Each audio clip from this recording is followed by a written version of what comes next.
आपको अगर ऐसा महसूस होता है कि किसी ने आपकी दुकान पर बंधन कर दिया, आपका व्यापार बांध दिया, 4 दिन दुकान अच्छी चल रही है और 4 दिन बंद हो रही है, तो महाराज सूर्य का उत्तरायण जो प्रवेश है मकर के अंतर्गत, वो दोपहर में लगभग 2:30 बजे के करीब में आए, 2:30 से 3 के करीब में आया। तो निवेदन करूंगा मैं आपको ऐसा लगता है कि आपका व्यापार 4 दिन अच्छा चल रहा है, फिर गिर रहा है, फिर चल रहा है, फिर नीचे आ रहा है, तो जब मकर राशि के भीतर सूर्य प्रवेश करेगा 2:30 के लगभग में आएगा, शायद दोपहर में 2:30-3 बजे के करीब में प्रवेश करेगा, तो आपको ऐसा लगे या किसी की तबीयत थोड़े दिन अच्छी हो रही है, फिर गिर रहा है, फिर अच्छी हो रही है, फिर बेकार हो रही है, फिर अच्छी हो रही है, फिर बेकार हो रही, दवाई खा रहे हो नहीं लग रही, तो आप जब मकर राशि में सूर्य प्रवेश करे, कल मकर संक्रांति के दिन उत्तरायण जब सूर्य के भाव प्रवेश करे महाराज, दोपहर में 2:30-3 बजे के करीब में प्रवेश कर जाएगा, इतनी बजे, तो प्रयास करना थोड़ी सी काली तिल्ली लेना महाराज जी, उसमें एक बमूल का कांटा लेना, काली तिल, बमूल का कांटा और किसी भी वृक्ष की 5 पत्तियां लेना महाराज, उसको लेकर अपने दुकान में, व्यापार में, या जिसको औषधि ना लग रही हो, जिसका स्वास्थ्य गड़बड़ हो रहा महाराज, उसका स्पर्श कराकर या 21 बार उस पर से उतार कर, और उतारना क्या नाम लेकर है? अवधूतेश्वर महादेव। कौन सा महादेव है? जम के बोलो जरा, अवधूतेश्वर महादेव। शिव जी का एक अवतार हुआ था, अवधूत रूप, शंकर का। शंकर भगवान के उस क्रोध को, भगवान शिव के उस क्रोध को ब्रह्मा जी ने घोड़े का रूप दे दिया था और घोड़े को समुद्र में डाल दिया था। उस घोड़े से जलंधर हुआ था, फिर जलंधर का विवाह वृंदा से हुआ था। अर्थात शास्त्र कहता है कि अवधूतेश्वर महादेव का जो रूप है वो रोग का निवारण करने के लिए, व्यापार की वृद्धि को आगे बढ़ाने के लिए। आप लोगों ने कहीं कहीं देखा होगा, किसी किसी के ऑफिस में देखा होगा कि वास्तु शास्त्री कहते हैं कि दौड़ते हुए घोड़े का फोटो लगा। सुना है कि नहीं सुना? अरे बोलो तो, सुना है कि नहीं सुना? किसी वास्तु वाले के पास जाओगे ना तो वो कहेगा तुम्हारा ऑफिस अच्छा नहीं चल रहा ना, तो दौड़ते हुए घोड़े का फोटो लगा। जो घोड़े 4-5 घोड़े दौड़ रहे हैं उनका फोटो लगा। क्यों कहते हैं वो? उसका कारण क्या है? वास्तु शास्त्री ऐसा क्यों बताते हैं कि दौड़ते हुए घोड़े का फोटो? उसका शास्त्र प्रमाण शिव महापुराण करती है महाराज कि शिव का एक रूप अवधूतेश्वर है, जिसको ब्रह्मा जी ने घोड़े का रूप दे दिया और घोड़े का रूप देकर उसको समुद्र में डाल दिया, जिससे जलंधर की उत्पत्ति हुई।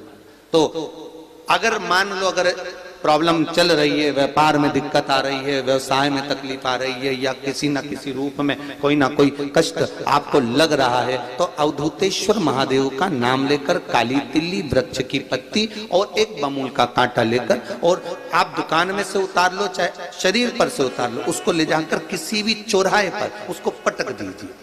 चौरस्ते पर नहीं डाल सकते तो बहते हुए पानी में डाल दीजिए, बहता हुआ पानी ना मिले तो पीपल के वृक्ष के नीचे डाल दीजिए, पर उसको मकर राशि के प्रविष्ट भाव में ही डालना।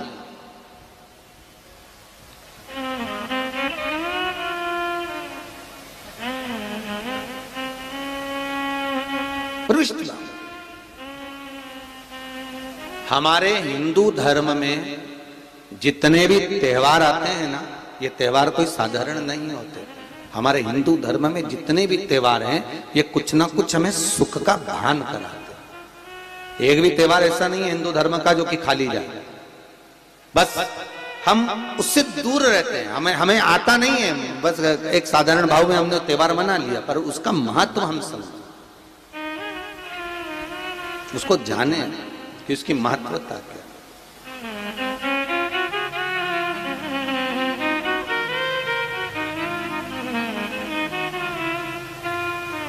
बस हृदय चित्त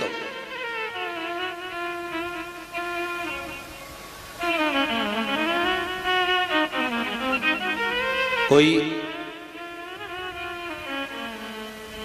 किसी व्यक्ति ने मालूम पड़े कोई भूमि पर कब्जा कर लिया और नहीं छोड़ रहे, तो उसके लिए भी कल का दिन बड़ा महत्वपूर्ण है महाराज। उसके लिए भी कल का दिवस बड़ा महत्वपूर्ण है महाराज। मान लो अगर कोई कब्जा कर लिया हो और वो प्लाट या कोई दुकान, कोई व्यापार की स्थान नहीं छोड़ रहा, तो उसके लिए भी कल का दिन शास्त्र कहता है महाराज जी, शमी पत्र की 5 पत्तियां, कितनी पत्तियां लेना है? 5। शमी पत्र की 5 पत्ती, बेलपत्र की 11 पत्ती।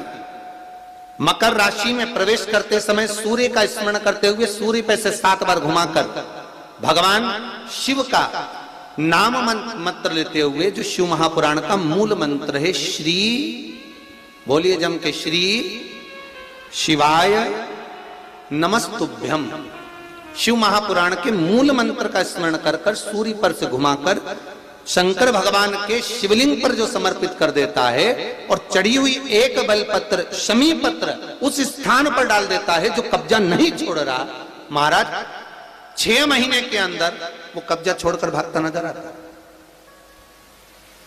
कर्जा अगर थोड़ा भी है और थोड़ी भी मात्रा का अगर कर्जा है तो उस कर्जे को चुकाने का प्रयास करें, और अगर नहीं चूक रहा तो कल सूर्य जब मकर में उत्तरायण भाव में प्रवेश कर रहा है तो 1 लोटा पानी कलश महाराज उसमें जल भर लीजिए और जल भरकर उसमें 7 दाने चने की दाल के डाल लीजिए। 7 दाने चने की दाल के डालकर उसमें थोड़ा सा कुंकू रौली थोड़ी सी इसमें डाल लीजिए। 3 शमी पत्र, 1 बेलपत्र उस जल के अंदर डाल लीजिए महाराज, और डालकर सूर्य नारायण भगवान को दर्शन करते समय, जल छोड़ते समय उत्तर की ओर, आपके घर से जब उत्तर का जो भाग हो उस ओर जल का भाग थोड़ा सा छोड़े। आखिरी का बचा हुआ जो जल और बेलपत्र और शमी पत्र है एक साथ जब पूणे तो जितना अपने मन में भाव हो कि हमारा इतना कर्जा है बाबा वो चूक जाए, या कोई पैसे नहीं दे रहा है उसका भी स्मरण कर सकते हैं कि हमारा इतना रुपया लेना है, और वो जल शमी पत्र बेलपत्र उसी समय पर नीचे डाल देना, उसका छींटा थोड़ा सा अपने ऊपर लेकर प्रवेश कर महाराज। ज्यादा से ज्यादा 5 महीने 6 महीने कहीं ना कहीं बाबा ऐसी कृपा कर देता है, कोई सहयोग, कोई धन, कोई संपदा, कोई व्यापार ऐसा बना देता है कि पैसा हाथ में आता है और कर्जा चूक जाता है। ये बाबा ही। और एक बात का याद रखना, हमें किसी से लेकर नहीं देना कर्जा, भगवान से ये निवेदन करना है हमको कि बाबा हमको ऐसा व्यापार दे, ऐसा धन हमारा खुद का दे जिससे हम अपने पैसे से कर्जा चुका। मालूम पड़े कर्ज मुक्ति के लिए कल आप लोग अर्घ अवश्य दें, सूर्य का स्मरण करें, सूर्य देवता का, और अर्घ प्रदान करें। निवेदन एक और है, जिनके शरीर धूजता अर्थात हाथ पैर में कंपन उत्पन्न होता हो, या हाथ पैर में कहीं कंपन का भाव लगता हो, ऐसा महसूस होता हो कि हाथ पैर धूजते हो, तो कल सूर्य को जब अर्घ दें तो उसमें काली मिर्ची पीस कर डालकर फिर सूर्य को अर्घ मारें। अर्घ देने के बाद में जो जल आप जमीन पर छोड़ेंगे उसका भाग थोड़ा सा अपने शरीर पर लगा लेंगे जहां जहां पर कंपन उत्पन्न होता। या कोई डॉक्टर आपको बोल रहा है कि बाईपास करवाना पड़ेगा या कोई नस चौक हो गई हो, तो उस स्थान पर भी आप उस जगह पर भी उस जल को अवश्य लगाएं, काली मिर्ची का पीसा हुआ। कल मकर संक्रांति है, भगवान शिव के पूजन का भी दिन है। खूब प्रेम से आप खिचड़ी का दान दो, लड्डू का दान दो, अन्न दान दो, पर दान पुण्य संकीर्तन स्मरण करते रहो, और कम से कम 14 लोगों से हर हर महादेव तो कह लो, नमः शिवाय तो बोल लो, राम राम तो बोल लो, कृष्ण